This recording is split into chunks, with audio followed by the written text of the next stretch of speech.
আজকে যে বিষয়টা নিয়ে আপনাদের সাথে শেয়ার হইতেছি সেটা হইতেছে বর্তমানে প্রচুর গরমের মধ্যে কিন্তু আমি এই যে প্রতি লিটার পানির সাথে ছোট চা চামচের 1 চামচ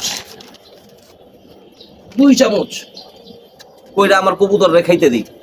এইটা আমি উড়নো কবুতররে, তারপর আপনার বসা কবুতর, এভরিথিং আমার বাড়ির লফটে যা কবুতর আছে সবগুলোরে আমি খাইতে দিই। এটা কি জিনিস আমি আপনাদেরকে বইলা দিই। এইটা হচ্ছে গ্লুকোজ। আমি কিন্তু প্যাকেটের গ্লুকোজ ব্যবহার করি না, আমি একবারে কেজি হিসাবে নিয়ে আসি।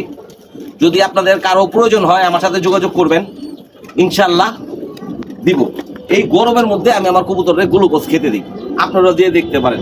আবারও নারায়ণগঞ্জবাসী যারা কবুতর প্রেমিক আছেন নারায়ণগঞ্জের, সবাইকে মনের স্থল থেকে অনেক অনেক ধন্যবাদ আর লাল গোলাপের শুভেচ্ছা পাই, কারণ আপনারা আমার পাশে আছেন। এই ভালোবাসাই আপনাদের কাছ থেকে আমি চাই। ধন্যবাদ।